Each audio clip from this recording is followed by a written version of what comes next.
And we're going to see when NATO, the potentiality for NATO now entering boots on the ground in Western Ukraine, and all of this escalating at a level we haven't, that was possible, now becomes more probable. And we have to remember that the zone of the eclipse, April 20th to May 5th, 2023, is when we see dramatic, unexpected changes in the narrative.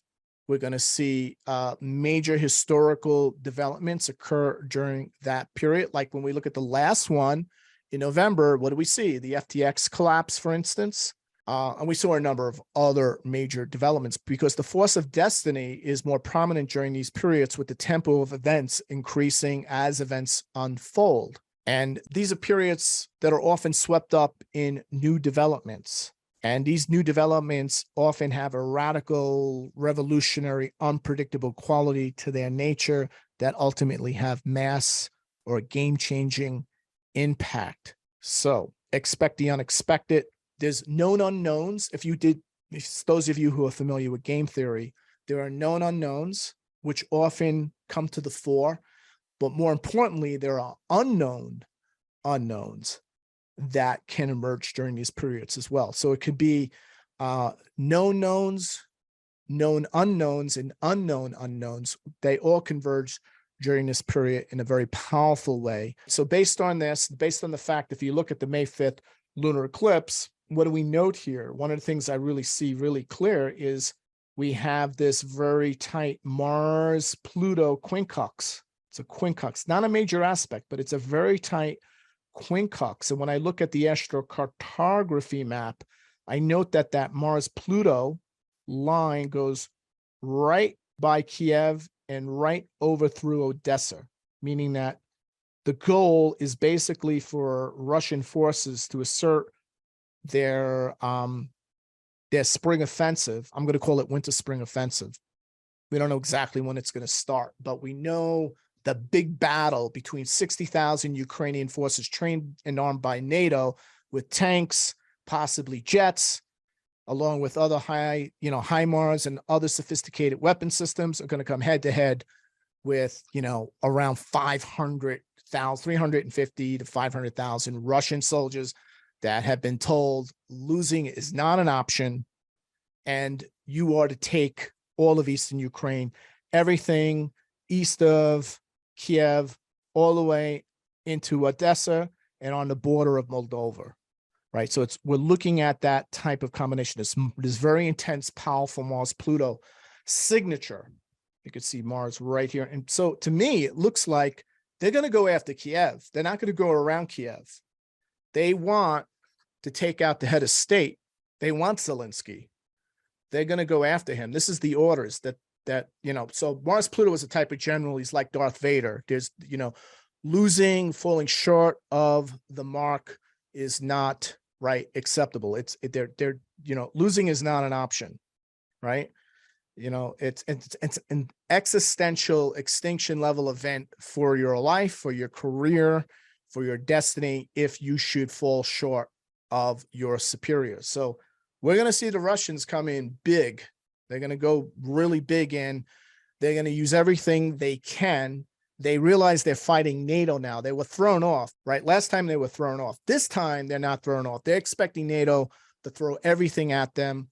And also, the other thing we're looking at here is we're seeing there's several thousand NATO conscripts that have basically been allowed to fight as mercenaries, as paid and funded, not paid mercenaries, but as mercenaries who are being provided tactical support by NATO. So one of the big things being stated now by Russian soldiers, if you go to YouTube, you just could, they interview people in Moscow and soldiers who are on leave or who talk or write letters, and they're saying the big thing they're hearing now from the soldiers out in the field is that they're not intercepting Ukrainians speaking Ukraine to each other on the military communications, but it's Poles. There's the Polish soldiers everywhere. They're saying they're fighting Poles. They're not fighting Ukrainians, right? The Ukrainians are being held back. The Polish soldiers who are trained in NATO, who know those weapon systems, are volunteering. They probably asked them, hey, do you want to you'll still be tactically supported, right? Would you we would like you to go out there, since you know the weapon systems, you could work with the Ukrainians, even though you'll be doing most of the heavy lifting, right? And then you have the British out there who are doing on-field support oversight. And then you have the Americans running the whole operation and designing the whole strategy and making sure the money and the weapon systems come in place.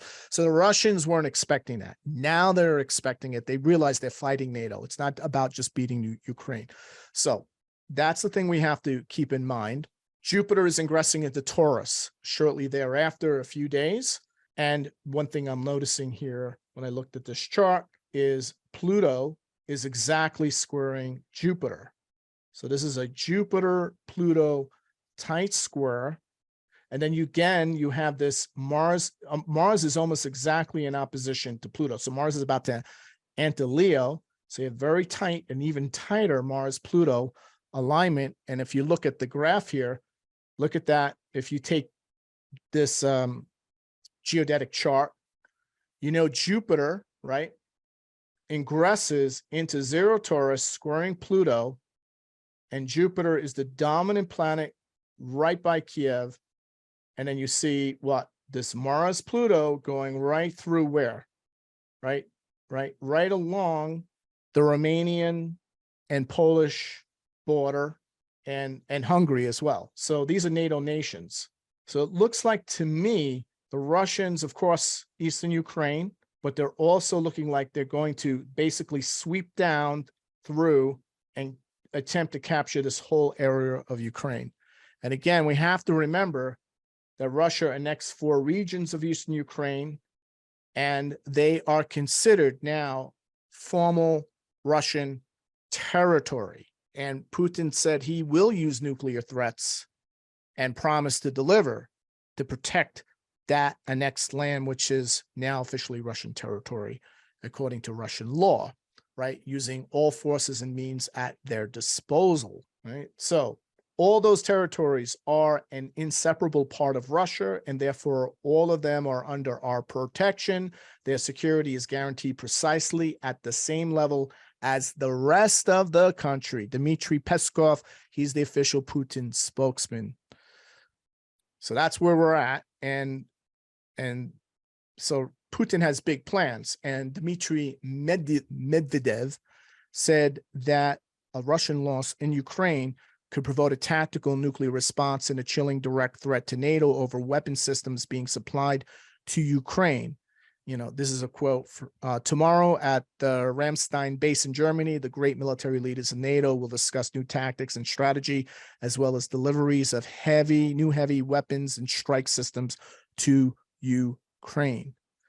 So his comment was, we will use tactical nuclear weapons on all those new weapons systems, and anything that we realize is really NATO forces, NATO systems, we reserve the right to use these tactical nuclear weapons. Russia identifies its next target.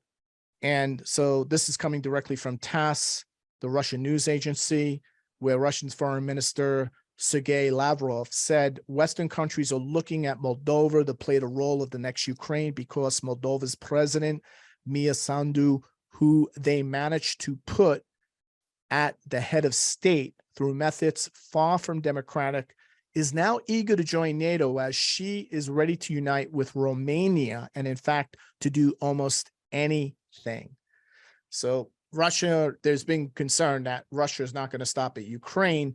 They want to seal the border on the Western, because many of the weapon systems are actually coming through Romania, through Moldova. To watch the full presentation and more like this on geopolitics, the economy, and world events from an archetypal and mundane astrological perspective, join the Global Transformation Astrology membership. Go to gta.williamstickevers.com. Become a GTA member today.